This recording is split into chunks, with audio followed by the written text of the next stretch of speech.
निरुक्त का अध्ययन करना चाहिए। तो या आख्यातज का सिद्धांत या निर्वचन जानना, ये हम पढ़ चुके हैं, क्योंकि जो हम आख्यातज का सिद्धांत कह रहे थे कि सभी नाम आख्यात से धातु से उत्पन्न है, और गार्ग्य ने कहा कि सभी नाम धातु से उत्पन्न नहीं है। 3 कोटियां बताई उन्होंने, कुछों में तो डायरेक्ट प्रकृति प्रत्यय दिख जाता है, कुछों में क्या होता है, जबरदस्ती थोपा गया है, और किसी में तो बिल्कुल ही प्रकृति प्रत्यय दिखता ही नहीं है या है ही नहीं। इस प्रकार की बात उन्होंने 3 कोटियों में रखा था गार्ग्य ने।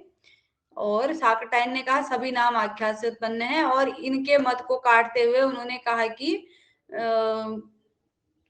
उनका अध्ययन निर्वचन का निरुक्त का अच्छे से अध्ययन होना चाहिए, और निर्वचन करना आना चाहिए। इसीलिए जिस व्यक्ति को निर्वचन का ज्ञान होगा वही कर पाएगा निर्वचन, और उसमें प्रकृति प्रत्यय ढूंढ पाएगा। सभी जो नाम है वह आख्यात से उत्पन्न है, अंत में सिद्ध किया।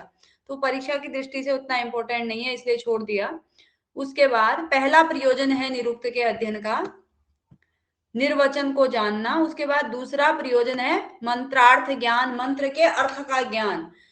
यहाँ पर कहा गया है मंत्रार्थ ज्ञान के लिए, यहाँ पर नहीं लिखा था मंत्र, ये जो पंक्ति है नीचे लिख दिया, अथापि इदम अंतरेण मंत्रेषु अर्थ प्रत्ययो न विद्यते अर्थम अप्रतीयतो नान्त्यम स्वर संस्कारोद्देशः तदिदम विद्यास्थानम व्याकरणस्य कार्ष्ण्यम स्वार्थ साधकम। अथापि इसके बिना, इस जो ये जो निरुक्त है इसके अध्ययन के बिना मंत्रार्थ का ज्ञान संभव नहीं है।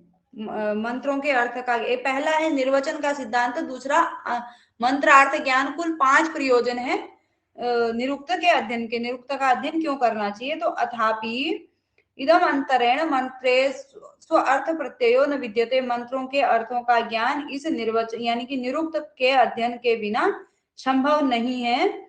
और अर्थम अप्रतीयतः, अर्थ को जो नहीं जानने वाला मनुष्य है, न अंत्यम स्वर संस्कार देश, ठीक ठीक स्वर संस्कार यानी कि व्याकरण की प्रक्रिया का उसको ठीक ठीक ज्ञान नहीं हो पाता है। उसके बाद तद इदम, इसलिए इदम यह निरुक्त शास्त्र व्याकरणस्य विद्या स्थानम, यह व्याकरण का विद्या स्थान है, और कार्षण्यम, व्याकरणस्य कार्षण्यम इसे कहा गया है, और व्याकरण की पूर्ति करने वाला, सर्वार्थ साधकम, सभी अर्थों का साधक, सभी अर्थों का ज्ञान प्राप्त करवाने वाला, ज्ञान करवाने वाला। तो यह क्या है, व्याकरण है। उसके बाद कौत्स ने कहा अनर्थका ही मंत्र, उन्होंने कौत्स ने मंत्रों को अनर्थक कह दिया।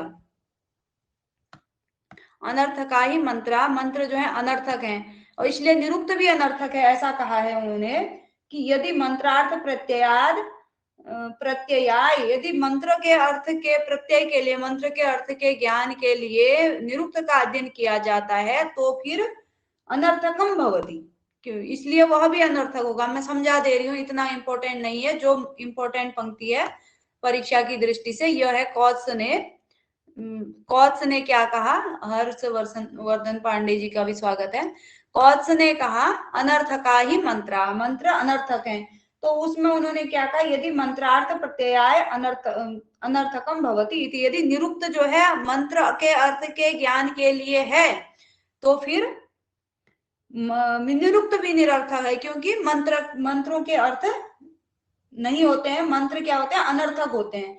इसके लिए इन्होंने कई सारे बातें बताई हैं कि जो मंत्र हैं उनमें गार्ग्य ने, नहीं सॉरी मैं क्या बोल रही हूँ, कौत्स ने अपने वो रखे हैं, तर्क रखे हैं कि मंत्र क्या होते हैं, वेदों के जो मंत्र होते हैं उनको हम इधर उधर नहीं कर सकते। जैसे हम लोग में आहार पात्रम कहते हैं, वहां पर पात्र आहार भी कहें तो अर्थ नहीं बदलता है, लेकिन मंत्र का अर्थ इधर उधर नहीं करना होता है, मंत्र को, पदों को इधर उधर नहीं रखना होता है, तो ये इसलिए निरर्थक है।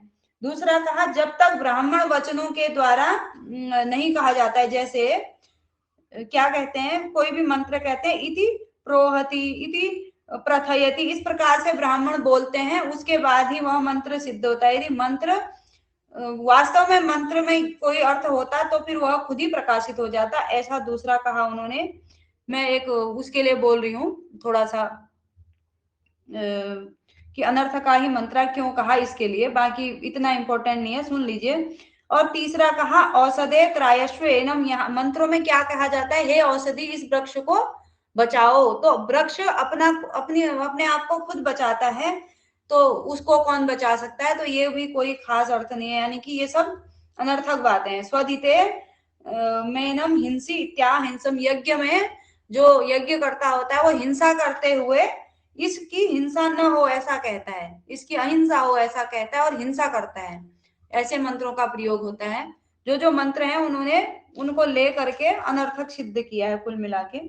उसके बाद फिर कहा कि कहीं पर कहते हैं एक एव रुद्र न द्वितीय, कहीं पर क्या कहते हैं रुद्र एक ही है और दूसरा नहीं है ऐसा कहते हैं, और कहीं पर कहते हैं कि असंख्यातः सहस्राणी ये रुद्रा अधिभूम्याम, कहीं पर कहते हैं असंख्य रुद्र हैं, कहीं पर इंद्र को अजात शत्रु कहते हैं, कहीं पर इंद्र ने हजारों सेनाओं को शतम सेना अजयत साकम इंद्र, सैकड़ों सेनाओं को इंद्र ने जीता ऐसा कहते हैं। तो ये अपने आप में ही मंत्र क्या है, एक दूसरे के विरोधी हैं। ये एक मत रखा क्या कहते हैं कौत्स ने, और उसके अतिरिक्त कई सारे रखे हैं, जैसे अदिति ही सर्वम, तो अदिति सब कुछ है कहते हैं, एक ही व्यक्ति यानी कि अदिति कैसे सब कुछ हो सकता है, तो ये भी एक उन्होंने रखा कि जिससे मंत्रों को असिद्ध किया जाए। गुड इवनिंग विकास सिद्धा जी। तो इस प्रकार से कौत्स के मत बता रही थी मैं आपको कि अनर्थकाई मंत्रा उन्होंने किस किस तर्क के आधार पर कहा। फिर उसी के विपरीत ये यास्क जी ने उनके जो उन्होंने अपने तर्क रखे थे उनको वितर्क करके उनका खंडन करके बताया कि मंत्र जो है अर्थ से युक्त होते हैं, मंत्रों का अर्थ होता है और बहुत अच्छे अच्छे अर्थों में होते हैं। ये सब वेद मंत्र इत्यादि मतलब उन्होंने दिए हैं, इस मंत्र का यहाँ पर अर्थ ये है, और इस प्रकार से तो ये अनर्थकाई मंत्र का बहुत लंबा चौड़ा व्याख्यान चलता है उसमें। तो दो प्रयोजन हम निरुक्त के प्रयोजन हम मूल उद्देश्य है बीच में प्रसंगवश बता दिया। तो प्रथम प्रयोजन है निर्वचन को जानना, दूसरा मंत्र के अर्थ का ज्ञान। मंत्र के अर्थ के ज्ञान में ही कौत्स ने कह दिया कि मंत्र ही अनर्थक है। तो उसके बाद तीसरा प्रयोजन आता है पद विभाग, यानी कि पदों का विभाग। अथापि अंतरेण पद विभागो न विद्यते, इस मंत्र के अथापि अंतरेण पद विभागो न विद्यते, इस निरुक्त के बिना, अंतरेण इसके बिना पद विभाग नहीं हो पाता है, यानी कि पदों को संधि विच्छेद करके जैसे पद पाठ करते हैं वेदों का, अलग अलग पदों को अलग अलग करके वैदिक मंत्रों को, तो वो नहीं हो पाता है जब तक निरुक्त का अध्ययन नहीं होता है, कहाँ पर कौन सी प्रकृति है, कौन सा प्रत्यय है।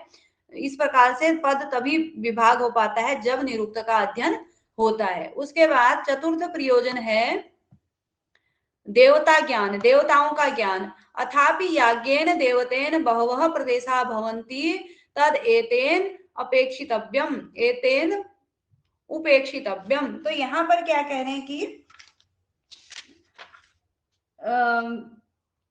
निरुक्त अध्ययन में, अथापि निरुक्त अध्ययन का एक प्रयोजन यह है यज्ञ कर्म में देवतेन, देवता नाम से बहुवह प्रदेशा, बहुत भी सारे क्या है विधि निर्देश किए हुए हैं। तद एतेन, इसी निरुक्त से उपेक्षितव्यम, इस निरुक्त से ही वे सभी जाने जा सकते हैं। यानी कि कहीं पर कहा कि आदित्य को हवि दें, या कहीं पर अन्य देवता को दें, जब ये देवताओं का ज्ञान निरुक्त से होता है, क्योंकि दैवत कांड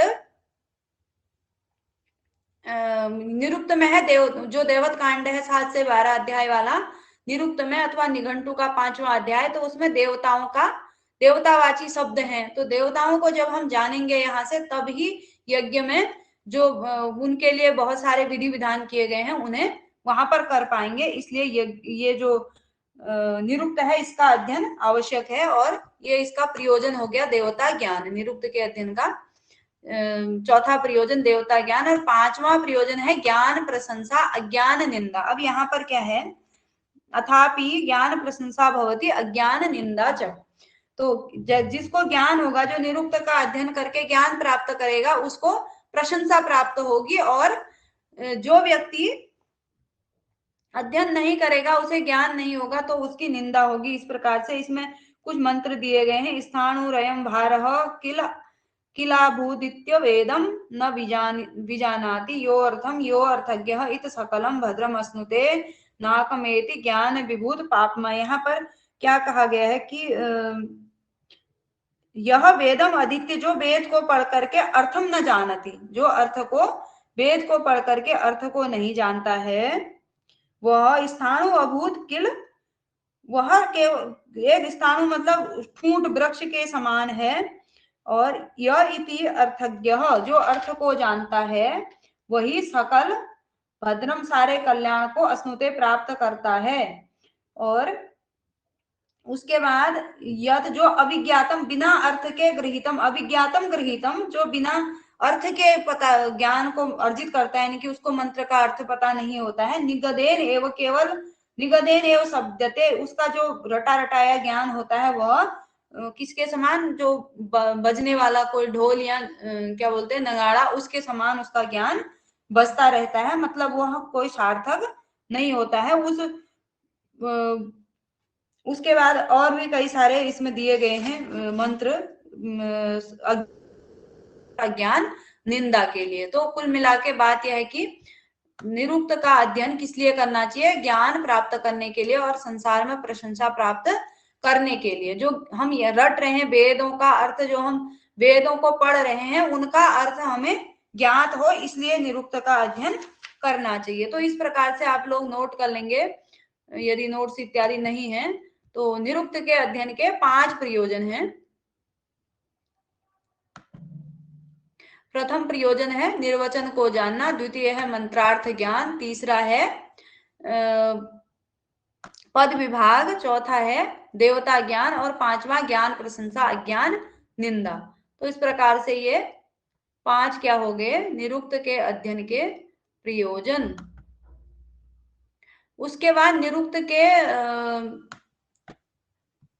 प्रयोजन नहीं सॉरी निरुक्त में निर्वचन किस किस प्रकार से होता है, कितने प्रकार हैं निर्वचन के? तो 5 प्रकार बताए गए हैं। उसके लिए एक श्लोक दिया गया है, वर्णागमो वर्ण विपर्यश्च द्वौ चापरो वर्ण विकार नासः धातु तदर्थार्थ यस्येन तद अर्थार्थस्येन योगस्थः तदुक्तेन पंचविधम निरुक्तम। 5 प्रकार का निरुक्त, यानी कि निरुक्त में 5 प्रकार के निर्वचन प्राप्त होते हैं।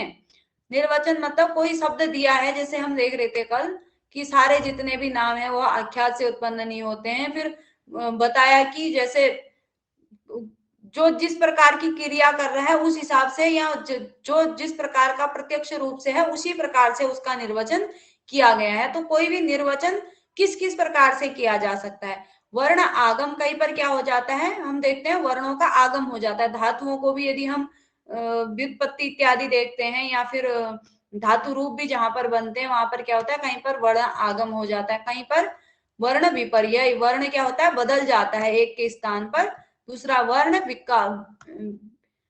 विकार विपरीत क्या हो जाता है, विकृत हो जाता है वर्ण। उसके बाद वर्ण विनाश, कुछ वर्णों का लोप हो जाता है जैसे। उसके बाद अनेकार्थ, एक ही जो धातु है वह कई अर्थों में होती है। तो कई अर्थों में निर्वचन हो सकता है, जैसे कोई भी धातु है कई अर्थों में होती है, जैसे क्या कह सकते हैं, कोई शब्द कर्मक धातु है, या कोई जैसे गम धातु है, वह कई अर्थों में हो सकती है। एक ही धातु कई अर्थों में हो जाती है। तो अभी धातु याद नहीं आ रही है कौन सी उदाहरण के लिए। तो आप लोगों को पता है, हम सब जानते हैं कि एक ही धातु कई अर्थों में होती है। ज्ञा, ज्ञाने अथवा ज्ञा कई और अर्थों में भी देखने को मिलती है। तो अनेकार्थ जो होते हैं, तो उस आधार पर भी, उन धातुओं के आधार पर भी निर्वचन होता है। उसके बाद फिर निर्वचन के कुछ सिद्धांत हैं, कैसे कैसे निर्वचन किया जाए। सॉरी, ये मुझे लग रहा है कहाँ चला गया। ओहो, निर्वचन के कुछ 3 सिद्धांत हैं निर्वचन के। आप चाहें तो ऐसे ही बता दूं या फिर रह गया है? एक मिनट, चार्ज लगा देते हैं।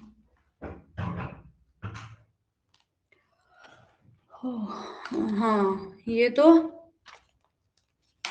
5 प्रकार के निरुक्त का निर्वचन के प्रकार हो गए। कुछ सिद्धांत भी हैं कैसे कैसे निर्वचन किया जाए, ठीक है। यदि आप लोगों के पास पुस्तक है तो, क्योंकि निर्वचन के सिद्धांत पूछे जाते हैं, 3 सिद्धांत हैं निर्वचन के।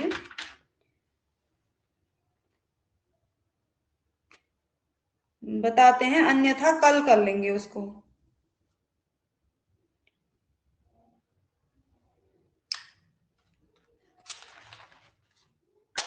निर्वचन के सिद्धांत,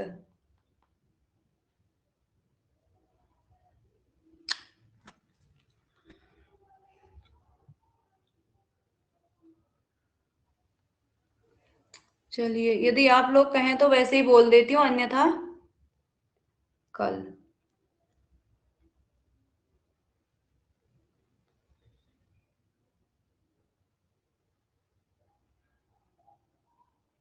आवाज इत्यादि क्लियर है? हाँ बोल दीजिए, हाँ बोल दीजिएगा अभी के लिए। हाँ, क्योंकि 1 मिनट में देख लेती हूँ, कल देख। हाँ रुकिए 1 मिनट, 2 मिनट वेट करें, वैसे आ जाएगी पीडीएफ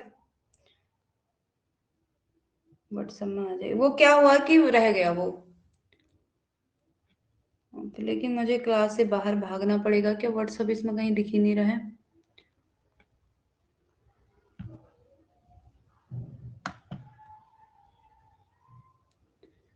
व्हाट्सएप, अच्छा यहाँ पर आ जाएगा व्हाट्सएप सर्च करके। चलिए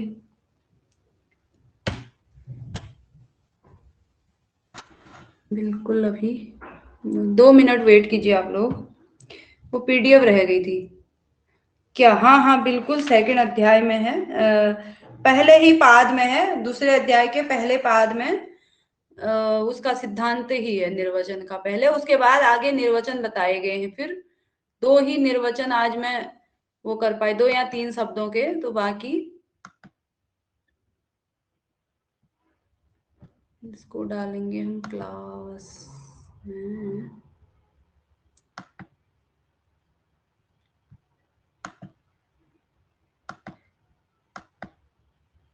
चलिए, हाँ तो मैं दूसरी स्क्रीन शेयर कर देती हूँ और उसे देख लेते हैं हम।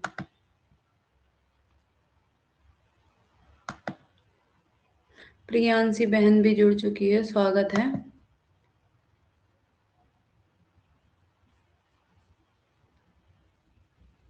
वो किस नाम से आया होगा? Image to PDF Microsoft. 1 minute 1 minute.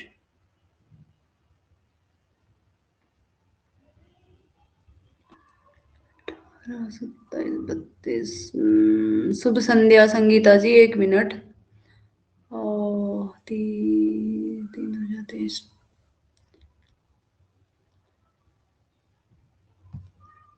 कहाँ चला गया? पीडीएफ ही नहीं दिख रहा है। हाँ ये है।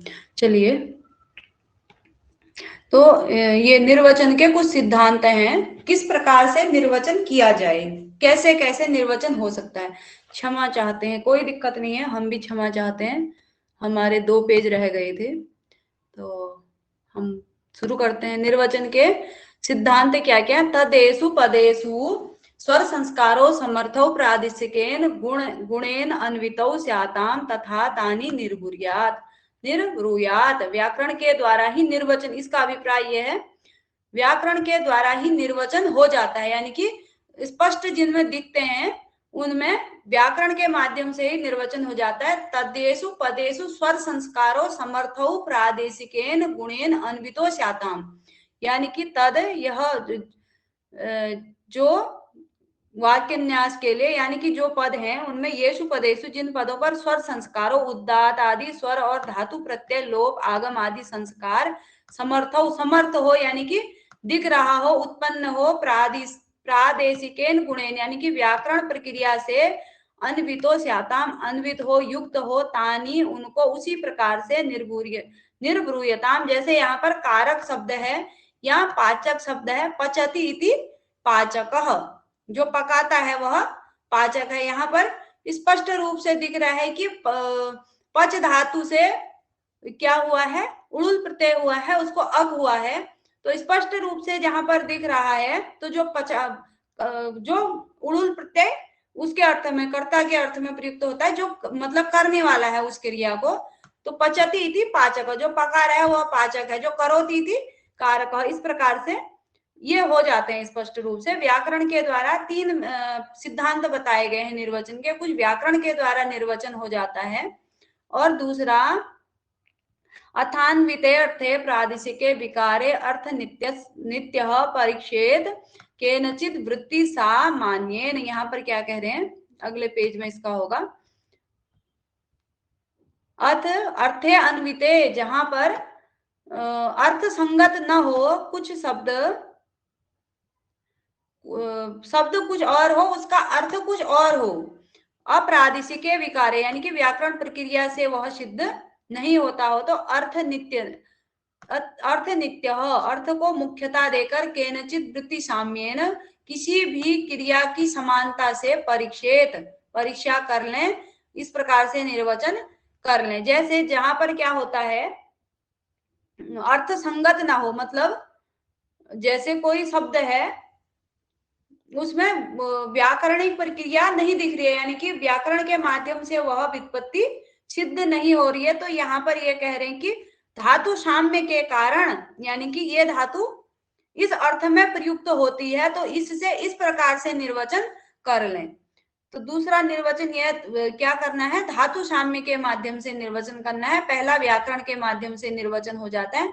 तीसरा क्या है, अविद्यमाने सामान्य अपि अक्षर वर्ण सामान्य निर्ब्रूयात न तु एव न निर्ब्रूयात न संस्कारम आद्रियेत विषयवत्यो ही वृत्तियो भवन्ति यथार्थ विभक्ति सन्नयेत। यहाँ पर क्या कह रहे हैं, अविद्यमाने सामान्य, जहां पर समानता भी न हो, यानी कि बताया कि धातु साम्य, यानी कि यह धातु इस अर्थ में प्रयोग होती है, इस आधार पर निर्वचन कर लिया जाए। दूसरे में पहले तो व्याकरण से हो जाता है, क्रिय धातु कर्ता के अर्थ में प्रयुक्त होती है, तो वहां पर करने के अर्थ में प्रयुक्त होती है, तो वहां पर सीधा व्याकरण से व्युत्पत्ति हो जा रही है, और कहीं पर नहीं हो रही है, तो यह धातु इस अर्थ में प्रयुक्त होती है, इस साम्यता के आधार पर निर्वचन कर लिया जाए। तीसरा क्या है,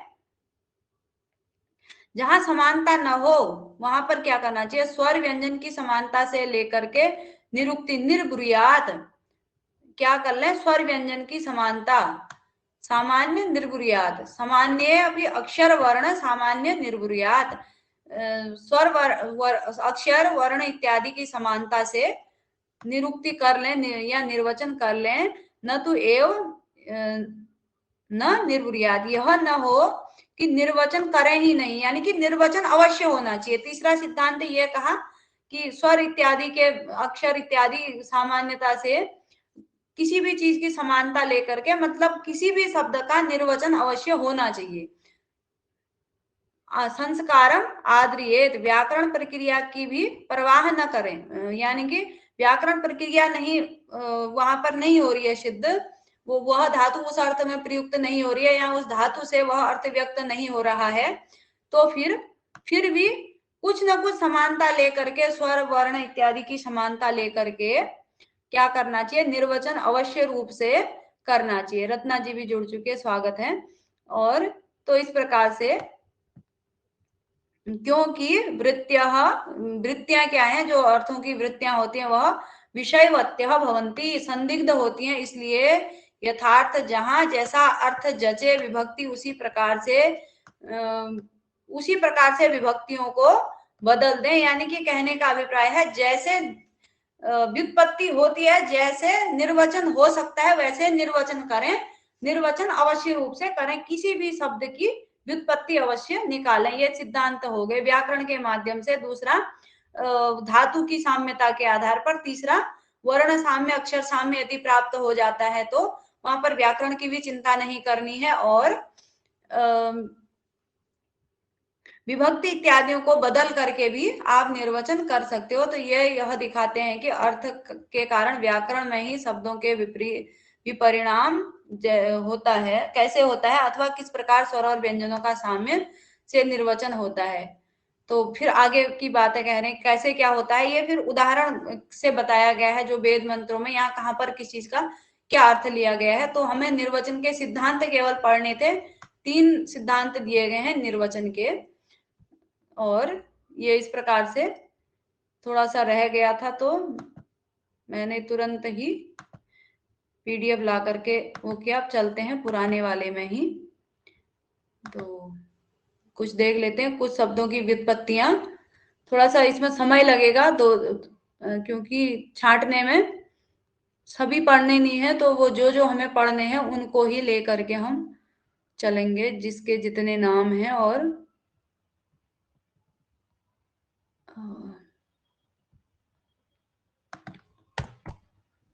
निरुक्त, चलिए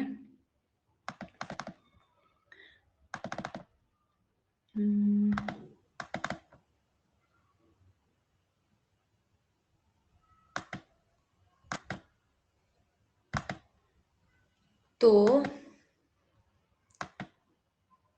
अब हमें शब्दों की व्युत्पत्तियां, सीधा हम निर्वचन पर आएंगे किस की कितनी ये जो जो जो शब्द दिए गए हैं, हमें कुछ शब्द दिए हैं जैसे आचार्य, वीर, हृदय, गौ, समुद्र, व्रत, आदित्य, उषस, मेघ, वाक, उदक और नदी, अश्व, अग्नि, जात, वेदस, वैश्वानर, निघंटू लास्ट में। तो इतने शब्द दिए गए हैं।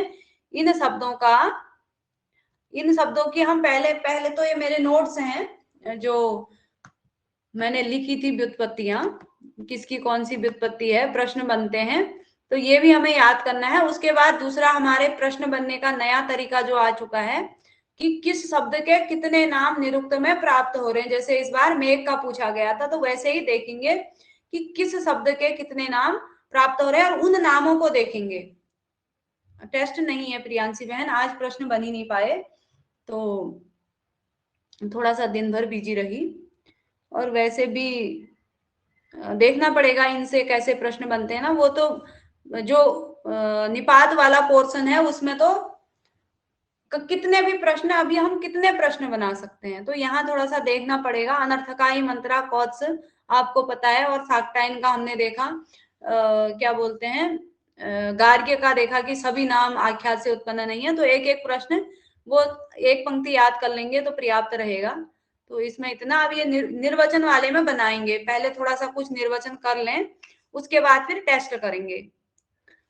इसमें थोड़ा सा समय लगेगा, 2-3-4 निर्वचन भी एक दिन में हो जाएं, क्योंकि वो पुस्तक में सभी देखना पड़ रहा है कहाँ से किसका है और कितने नाम है, तो वो थोड़ा समय लग रहा है। आचार्य, पहले निर्वचन देख लेते हैं। ये सामान्य एक नोट्स है, इसे आप ऐसे नोट्स भी अपने पास बना के रख सकते हैं। और आगे से क्या कर सकते हैं, जैसे ये थोड़ा सा पहले का बना हुआ था, तो इसमें हाँ कोई नहीं, टेस्ट हो जाएगा, सबको खुश रहिए आप लोग। अब करेंगे जब ये शब्दों की व्युत्पत्तियां शुरू हो जाएंगी ना, तो फिर एक दिन ले लेंगे सारा। तो आचार्य आचारम ग्राह्यति, ये हम पहले में ही पढ़ चुके हैं, जहां पर हमने चित वाला उदाहरण पढ़ा था उपमार्थी में। तो ये आचार्य आचारम ग्राह्यति, आचार्य आचार को ग्रहण करवाता है, ग्राह्यति आचार, शिष्य को क्या करवाता है, आचार ग्रहण करवाता है। और आचीनोति बुद्धि, बुद्धि मति व, बुद्धि या मति को आचीनोति, संचय करता है शिष्य में बुद्धि का। और उसके बाद आचीनोति अर्थान, अर्थों का संचय करता है शिष्य के लिए, अथवा शिष्य को अर्थों का ज्ञान करवाता है। ये इसके आचार्य शब्द के की तीन व्युत्पत्तियां हैं। उसके बाद पहले व्युत्पत्ति देख रहे हैं, फिर आगे जो जो शब्द आएंगे उनका कितने नाम है और कहाँ कहाँ पर प्रयुक्त हुए हैं, कोशिश करेंगे। वीर, वीर शब्द की वीरयति अमित्रान, वीरयते वा, मैं खाली पढ़ दे रही हूं अभी।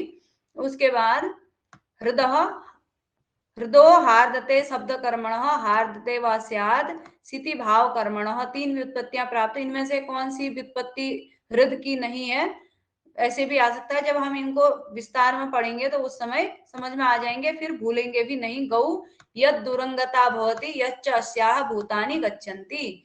समुद्र समुद्रवन्त्यस्माद् आपः समभिद्रवयन्ते एनम् आपः समोदन्ते अस्मिन् भूतानि समुदको भवति समुन्नति इति वा। ये समुद्र की व्युत्पत्तियां हैं, तो ये व्युत्पत्तियां हमें याद करनी पड़ेंगी।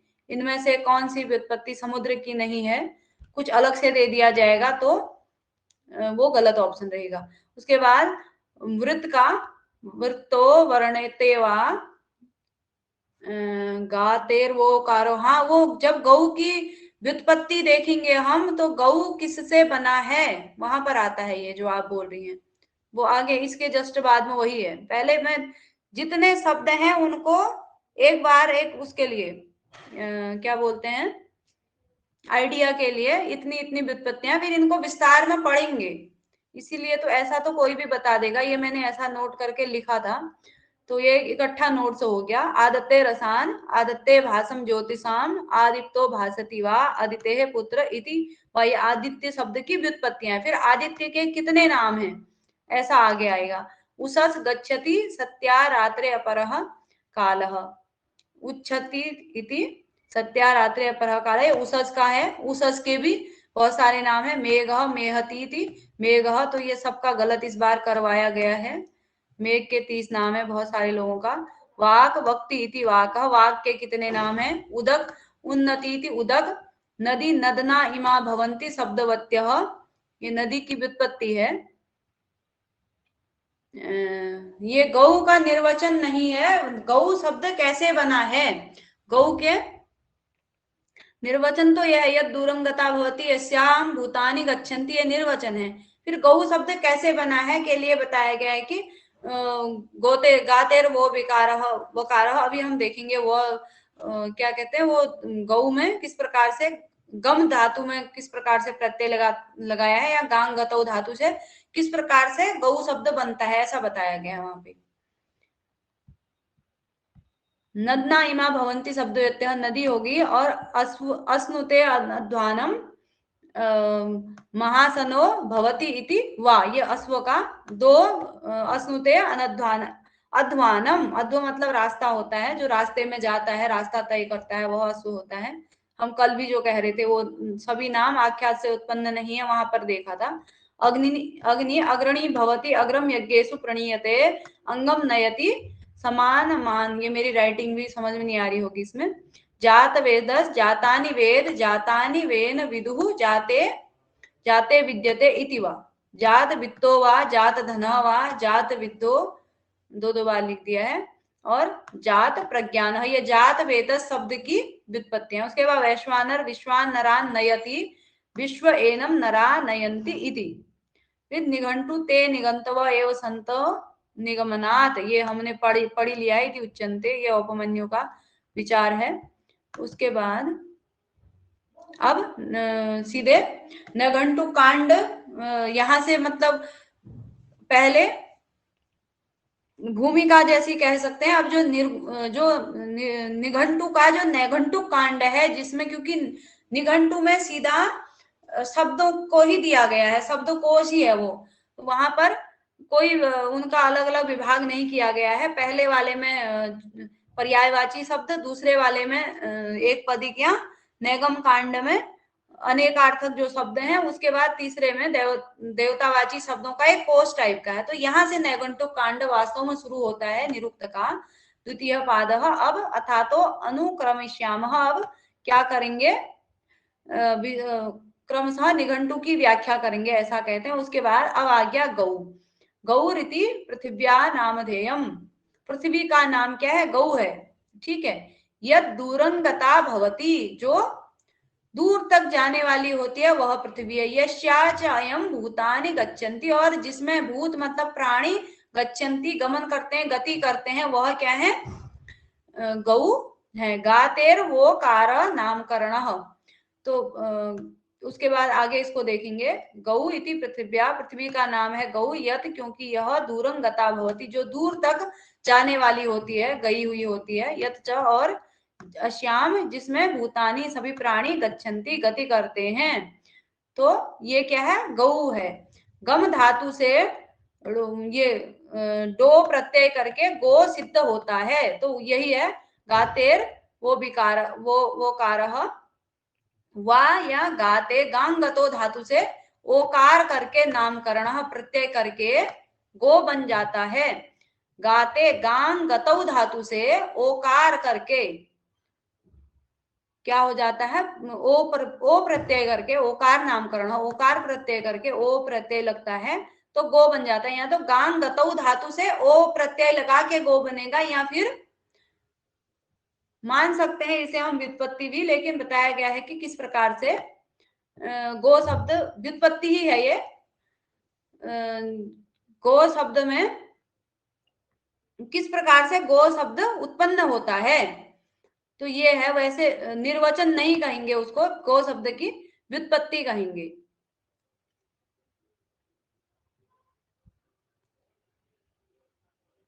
उसके बाद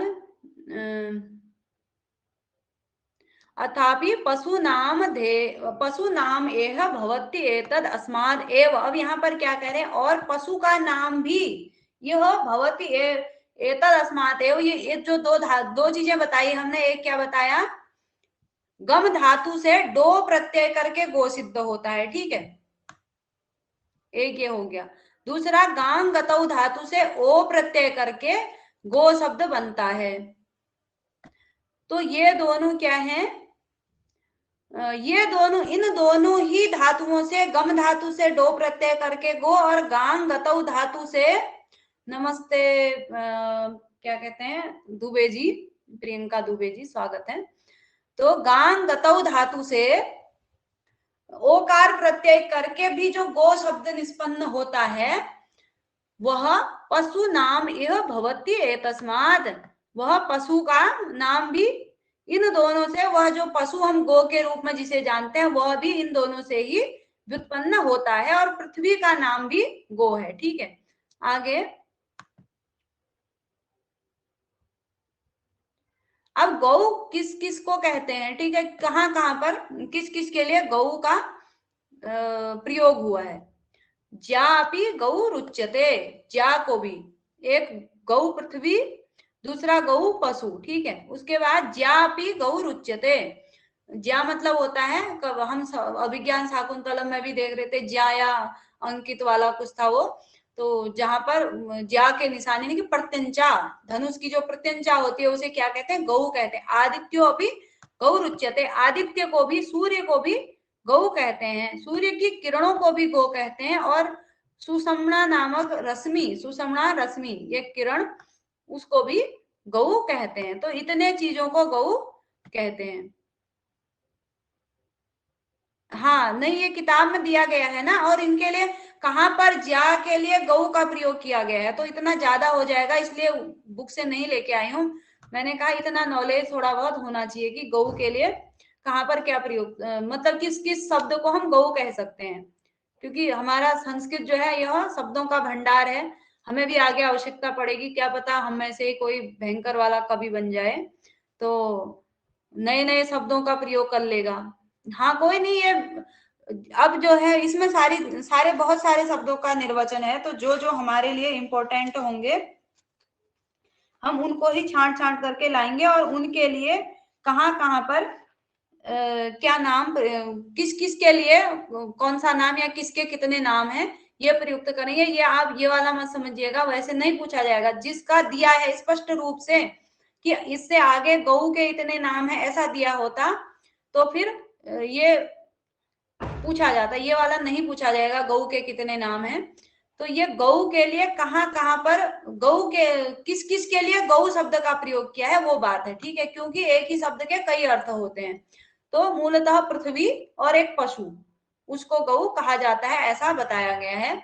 आदित्य को भी गौ कहते हैं, सूर्य को भी गौ कहते हैं, और समझ के रखेंगे पूछ लिया गया बाई चांस तो आदित्य को या गौ से किस किस का अर्थ लिया जा सकता है ऐसे पूछा जाएगा, तो वहां पर ज्या, आदित्यो, सूर्य, सूर्य की किरण इत्यादि तो पूछा जा सकता है। सर उसमें ऐसे दिया था पहले, आदित्यो गौरुच्यते, फिर क्या था, सुषुम्ना सुषुम्ना सूर्य रश्मि, फिर सो अपि गौरुच्यते, यहाँ पर सभी जो सूर्य की किरणें हैं, सर्वे भी रश्मियों गाव उच्यते ऐसे दिया है, तो मैंने हिंदी में लिख दिया है कि सभी किरणें सूर्य की गौ कहलाती है और सुषुम्ना रश्मि भी गौ कहलाती है। तो इस प्रकार से गौ किस किस के लिए प्रयुक्त होता है। अगले 16 नाम अंतरिक्ष के हैं, ठीक है। अंतरिक्ष तो हमारे उसमें व्युत्पत्ति है नहीं, तो अंतरिक्ष का ही नाम समुद्र है। समुद्र के लिए भी नहीं लिखा है कि आगे इतने समुद्र के नाम है, ऐसा नहीं कहा है। अंतरिक्ष के 16 नामों में से समुद्र एक नाम है, ठीक है। तब समुद्र की व्युत्पत्ति दी गई है, क्योंकि यदि आप निरुक्त की पुस्तक उठाएंगे तो आपको जैसे दिखेगा कहीं पर वो व्युत्पत्ति किसी और चीज की बता रहे हैं, बीच में कोई और चीज आ गया, जैसे किसी चीज की व्युत्पत्ति में अंतरा छांतम भवत्यंतरे में इति वा, इस प्रकार से आ गया, तो बाई चांस यहाँ पर शांत शब्द उन्हें व्युत्पत्ति योग्य लगा, तो उसकी भी व्युत्पत्ति उन्होंने बीच में कर दी है। तो इसलिए यहाँ पर क्या हुआ है, अंतरिक्ष के 16 नाम कहा गया है। तो फिर अंतरिक्ष की व्युत्पत्ति बताइए, ये हमें पढ़नी नहीं है। तत्र समुद्र इति एतत् पार्थिवेन समुद्रेण संदिहते, उन तस्मिन, तत्र मतलब तस्मिन, उन 16 नामों में अंतरिक्ष नाम समुदाय, जो अंतरिक्ष के 16 नाम हैं उनमें समुद्र इति एतत् अभिधानम पार्थिवेन समुद्रेण जलाशयेन संदीयते, यानी कि उन जो अंतरिक्ष के 16 नाम हैं उन नामों में समुद्र भी एक समुद्र, पार्थिवेन समुद्र, पार्थिव समुद्र से, सागर से, संदिग्ध है, यानी कि जो वहां पर अंतरिक्ष के नामों में समुद्र कहा गया है, तो वो जो सागर, जो हमारा समुद्र है, सागर रूपी जल का समुद्र, वह भी संदिग्ध है, यानी कि वह हो सकता है, ऐसा कह रहे हैं। उस समुद्र, वो अंतरिक्ष के 16 नामों में जो समुद्र आया है वह यही वाला समुद्र है। जैसे कहा कि गौ पृथ्वी है और पशु भी गौ है, एक पशु भी है गौ, उसी प्रकार से यहाँ भी बताया है कि जो गाय वाला गौ है उसके लिए स्पेशली नहीं कहा था, पृथ्वी का नाम गौ है ऐसा कहा। फिर कहा जो पशु है वह भी गौ है, और इन्हीं व्युत्पत्तियों से, इसी धातु से, इसी प्रत्यय से वह गौ भी सिद्ध होगा, ऐसे बताया। और उसी प्रकार से यहाँ भी बताया है। जो अंतरिक्ष के 16 नाम है, उन 16 नामों में समुद्र भी एक नाम है। तो समुद्र की हम व्युत्पत्ति बता देते हैं, क्या दिक्कत है, निर्वचन बता देते हैं समुद्र का। समुद्रवंत्य, समुद्र द्रववंत्य अस्मात् आपः, समभि द्रवयन्तेन आपः, सम्मोदन्ते अस्मिन् भूतानि, समुदको भवति, समुन्नति इति वा। तो इतने समुद्र की ये व्युत्पत्तियां बताई हैं, सॉरी क्या बताए हैं, निर्वचन बताए, निर्वचन किए हैं समुद्र के 5, ठीक है। समुद्र नाम क्यों पड़ा, सागर नाम क्यों पड़ा, अस्माद, इस सागर में पहला देखते हैं, अस्माद आपह जल समुद्रवंती, जिसमें समुद्रवंती, जिसमें जल क्या है, तरंगों के रूप में ऊपर उठता है, वह समुद्र है, ठीक है। सागर का नाम इसलिए समुद्र पड़ा क्योंकि पहले भूमिका में बता दिया गया है। आज तो 12 लोग जुड़ चुके हैं, धीरे धीरे संख्या बढ़ रही है, सभी का स्वागत है जो जो नए जुड़े हैं। तो पहले बताया कि जो आख्यातज का सिद्धांत बताया कि प्रत्येक नाम आख्यात से उत्पन्न होता है, और जैसे जिस टाइप का वह प्रत्यक्ष रूप से उसकी क्रिया होती है उसी प्रकार का उसका निर्वचन कर लिया जाता है। उसी प्रकार से उसका जो नाम है उस आधार पर, या जैसा उसकी क्रिया होती है उस आधार पर उसका निर्वचन किया जाता है। तो वही बात यहाँ पर, जिससे क्या होता है, जल तरंगों के रूप में ऊपर उठता है वह समुद्र है, ऐसा कह दिया। अस्माद आपह समुद्रवंती, जिससे तरंगों के रूप में जल ऊपर उठता है वह समुद्र है। एनम आपह समभिद्रवंती, एनम आपह समभिद्रवंती, जिससे, एनम जिसमें क्या होता है, सब ओर से, एनम इसको आपह जल, सब ओर से इकट्ठे होकर अभिमुख होकर प्राप्त होते हैं, यानी कि सब तरफ से जिसको जल प्राप्त होता है इसकी अभिमुख होकर के चारों तरफ से सभी ओर से जल इसमें आता है, वह समभिद्रवंती, वह क्या है, समुद्र है। अगली व्युत्पत्ति है सम्मोदन्ते अस्मिन्, यहाँ पर क्या कह रहे हैं, सम्मोदन्ते अस्मिन् भूतानि, भूतानि मतलब प्राणी, जलचर प्राणी यहाँ पर लिया जाएगा। अस्मिन जिस समुद्र में, सम्मोदन्ते यानी कि सम्मोदन्ते खुशी से रहते हैं, वह क्या है, समुद्र है। सम्मोदन्ते अस्मिन भूतानि इति समुद्रः सम उदको भवति, यानी कि सम उदको भवति, बहुत सारे जल से युक्त जो होता है वह समुद्र है। उसके बाद समुन्नति इति हुआ। अब आगे क्या है, समुन्नति मतलब सभी को भिगाता है, यह भिगोता रहता है। यह उन्नति, उन्दी क्लेदने धातु है। क्लेद मतलब होता है ये क्लेद्यन्ते आपो, ये वहां पर भी गीता में भी आया है। क्लेद मतलब भिगाने के अर्थ में प्रयुक्त होता है। तो समुन्नति इति हुआ, जो भिगाता है वह क्या है, समुद्र है। तो इतनी व्युत्पत्तियां हैं, क्रिया के आधार पर कहा गया है। तो इतने इस प्रकार का समुद्र होता है, इसलिए इस प्रकार के निर्वचन कर दिए गए हैं। समुद्रवन्त्यस्माद् आपः, जिसमें क्या होते हैं, जल तरंगों के रूप में ऊपर उठता है। उसके बाद समभिद्रवन्तेन आपः, जिसमें क्या होता है, सब ओर से इकट्ठा होकर के जल आता है, वह समुद्र है। सम्मोदयन्ते अस्मिन् भूतानि, जिसमें जो प्राणी होते हैं वह खुशी खुशी निवास करते हैं, वह समुद्र है। उसके बाद समुद्रको भवति, अत्यधिक जल वाला जो होता है, और समुन्नति इति, जो सबको भिगाता है, वह समुद्र है। तो इस आधार पर ये सारी व्युत्पत्ति की गई है। उसके बाद पृथ्वी के 21, बिल्कुल आप पूरा आपने नोट किए होंगे। हाँ हाँ, पर्याय वही जो नाम कह रहे हैं वही चीजें हैं, ठीक है। मेघ के 30, स्वर्ण के 15, वायु के 16, इन नामों को भी देखेंगे, किस किसके क्या क्या नाम है, कितने कितने नाम है।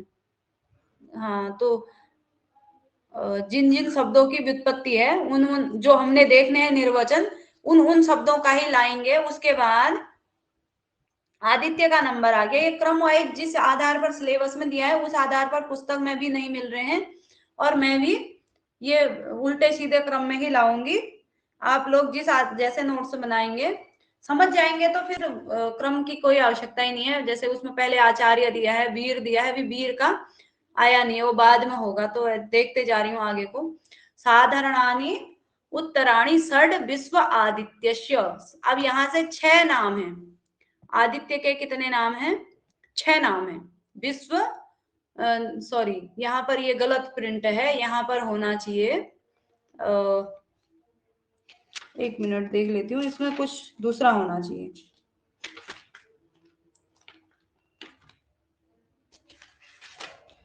चलिए आगे पता लग जाएगा क्या है। हाँ, ध्युलोक, यहाँ पर क्या होना चाहिए, दिव होना चाहिए। विद की जगह पर दिव होना चाहिए। दिवश्च आदित्यश्च, दिव आदित्यश्य, ठीक है। दिव मतलब ध्युलोक और आदित्य के 6 नाम है। अगले 6 नाम है ध्युलोक और आदित्य के। तो आदित्य के कितने नाम प्राप्त होते हैं, 6 नाम है। और क्या क्या आदित्य के नाम है वो सारे अभी आगे देखेंगे, फिर समाप्त करने का समय भी हो जाएगा। तो आदित्य और ध्युलोक के, आरती जी भी जुड़ चुकी हैं। आदित्य और ध्युलोक के अगले 6 नाम समान है। आदित्य के भी वही नाम है और ध्युलोक के भी वही नाम है। ध्युव की तो हमारे में व्युत्पत्ति नहीं है सिलेबस में, तो आदित्य की व्युत्पत्ति से ही ध्युव की भी व्युत्पत्ति देखी जाएगी। यानी त्वस्य प्रधान्येन उपरिष्टातानि व्याख्यास्यामः। यानी त्वस्य आदित्यस्य नामानि प्रधान्येन, प्रधान स्तुति भांजी नामानि तानि उपरिष्टात् व्याख्यास्यामः, यानी कि जो इनमें से मुख्य रूप से हम आदित्य के नामों की व्याख्या करेंगे, ऐसा कह रहे हैं। द्युलोक के भी वही नाम रहेंगे। और मुख्य रूप से हम प्रधान स्तुति के कारण, क्योंकि आदित्य जो है मुख्य है, इसलिए आदित्य की हम आगे व्युत्पत्ति करेंगे। आदित्य कस्मात्, आदित्य क्यों, आदत्ते रसान, आदत्ते भासम ज्योतिषाम, आदित्यो भासते वा अदिते पुत्रः इति वा। तो ये इतने आदित्य की इतने निर्वचन किए गए हैं। आदत्ते रसान, आदत्ते भासम ज्योतिषाम, आदित्यो भासेति, आदित्य पुत्रः। आगे देखेंगे, आदत्ते रसान, रश्मियों के द्वारा यह रसों को ग्रहण करता है। आदत्ते रसान, ज्योतिषाम, चंद्र आदि को, भासम प्रकाश ले लेता है, चंद्र आदिकों के प्रकाश को ले लेता है। यानी कि चंद्र इत्यादि को, सूर्य उदय होता है तो आदित्य चंद्र इत्यादि के प्रकाश को ले लेता है, यानी कि उन्हें छुपा देता है। आदित्य के उदय होने पर चंद्र इत्यादि प्रभाहीन हो जाते हैं। वह अथवा भाषा आदित्य, प्रकाश से, तेज से यह आवृत है, जो तेज से आवृत है वह आदित्य है। अदितेय पुत्र, अदिति का जो पुत्र है वह आदित्य है। तो इस प्रकार से आदित्य शब्द की व्युत्पत्तियां हुई। आदित्य रसान और ज्योतिषाम भाषाम आदित्य और आदित्य भाषाम आदित्य अदिते है पुत्रवा। तो ये पद विभाग करके अलग अलग लिखे गए हैं। वहां पर आदित्य रसान, आदित्य भाषम ज्योतिषाम, आदित्यो भासेति वा अदिते पुत्र। तो ये आदित्य की व्युत्पत्तियां हैं। उसके बाद आदित्य के कौन कौन से नाम हैं और किस किस को आदित्य के लिए कौन कौन से शब्द प्रयुक्त होते हैं, जैसे मित्र, वरुण, अर्यमा, दक्ष आदि आदित्य के नाम कहे गए हैं। जो मंत्रों में मित्र, कहीं पर मित्राय नमः भी कहते हैं आदित्य के लिए, वरुण भी कहते हैं, अर्यमा, दक्ष इत्यादि कहते हैं। उसके बाद 6 नाम जो आदित्य के हैं वो देखेंगे हम। ये इंपॉर्टेंट है। स्वर आदित्यो भवति, स्व, आदित्य का एक नाम क्या है? स्व है, ठीक है। स्व आदित्य का नाम है क्योंकि यह सुअरण सुइरण अच्छी तरह से अंधकार को दूर भगाता है। इन नामों की भी व्युत्पत्तियां दी गई हैं। सुब्रतः रसान, रसों को भाग लेने के लिए यह गया होता है। सुब्रतः ज्योतिषाम भासम, चंद्र आदि की क्रांति को ग्रहण करने के लिए। सुब्रतो भाषा इति, सूर्य अपनी कांति से परिगत होता है। तो इन स्व की व्युत्पत्ति हमें नहीं देखनी है, इसलिए हम केवल इतना जानेंगे कि स्व आदित्य का नाम होता है। स्व शब्द का निर्वचन नहीं आया है हमारे उसमें, केवल स्व आदित्य भवति। आदित्य का एक नाम क्या है? स्व है। उसके बाद दूसरा नाम क्या है? प्रश्निरादित्यो भवति। प्रश्नि आदित्य का क्या नाम है? प्रश्नि ही, प्रश्नि सूर्य का नाम है, क्योंकि वर्ण शुभ्र वर्ण एनम आदित्य को प्राश्नुते व्याप्त किए। शुभ्र वर्ण इस आदित्य को व्याप्त किए गए हैं। इति नैरुक्ता, यह निरुक्तकारों की व्युत्पत्ति है। रसान समृष्टा, रसों का स्पर्श करने वाला, ग्रहण करने वाला। ये सब ये फिर प्रश्न के की व्युत्पत्तियां हो जाएगी। चूंकि हमें आदित्य की व्युत्पत्ति केवल देखनी है, तो पहला नाम हमने आदित्य के 6 नामों में नोट करके भी रखेगा। आदित्य के 6 नाम है। स्व, प्रश्नि 2 नाम हम देख चुके हैं। उसके बाद तीसरा नाम है नाक आदित्यो भवति। नेता रसानाम, नेता भाषाम, ज्योतिषाम, प्रणयः अथ द्यौ किमिति सुख नाम तत्प्रसिद्धम प्रतिषेध्य नवा कमु लोकम जगुमसे जगमुसे किम च नाकम। ये यहाँ पर प्रयुक्त हुआ है। नवा अमुम लोकम गत्वते किंच नाम सुखम पुण्य कृतो येव तत्र गच्छन्ति इति। तो यहाँ पर नाग, आदित्य का एक नाम क्या है? नाग, सूर्य का वाचक है, क्योंकि रसानाम नेता, वह रसों का नेता होता है। ज्योतिषाम प्रणय, चंद्र आदि को ले जाने वाला होता है, गति देने वाला। अथ ध्यू, ध्यू लोक को भी नाग कहा जाता है। जैसे बोला था ना कि ध्यू और आदित्य के 6 आगे नाम होंगे, तो मुख्य रूप से हम प्रधानता के कारण आदित्य की व्युत्पत्ति करते हैं। दूसरा नाम में प्रश्नि, स्व प्रश्नि। तीसरा नाक, न अक नाग, जहां दुख भाव हो यह नाग। ध्युलोक में भी स्वल्प भी दुख, जहां दुख भाव, दुखा का अभाव हो, दुखों का, तो ध्युलोक में भी दुख नहीं है, इसलिए ध्युलोक को भी क्या कहा गया है? नाक कहा गया है। नाक कहीं मिलता है, कुछ हमारे में सूक्त लगा है, उसमें नाकम शब्द ध्युलोक के लिए प्रयुक्त हुआ है। तो उसके बाद अगला देखेंगे, चौथा गौ आदित्यो भवति। हमने कहा आदित्य को गौ कहा जाता है। गौ शब्द के नामों में देखा था हमने, तो गौ आदित्यो भवति, आदित्य को गौ भी कहते हैं। गमयति रसान, गच्छन्ति अंतरिक्षे, अथ द्योर्यत पृथिव्या अधिदूरम गता भवति, यच्च अस्या ज्योतिषम गच्छति। चौथा नाम है गौ। हम स्व प्रश्नि, तीसरा नाग, चौथा गऊ देख चुके हैं, ठीक है। गऊ शब्द भी आदित्य का वाचक है क्योंकि रसान गमति, सूर्य रसों को सुखाता है। अंतरिक्षे गच्छति, अंतरिक्ष में जाता है। जो दूरंगता भवति इति ग कह दिया, तो अंतरिक्ष भी, ये जो सूर्य है वह भी जाता है, तो यहाँ पर अंतरिक्ष में गति करता है, इसलिए सूर्य को भी गौ कह दिया गया। तो ये जो भी व्युत्पत्तियां होती हैं उनकी क्रिया के आधार पर, जो जिस तरह का उनका कार्य होता है उस आधार पर ये व्युत्पत्तियां बना ली गई हैं। अधिदूरंगता, तो ये गौ भी आदित्य का एक चौथा नाम है। उसके बाद नव और विष्टि, दो नाम और बच गए हैं।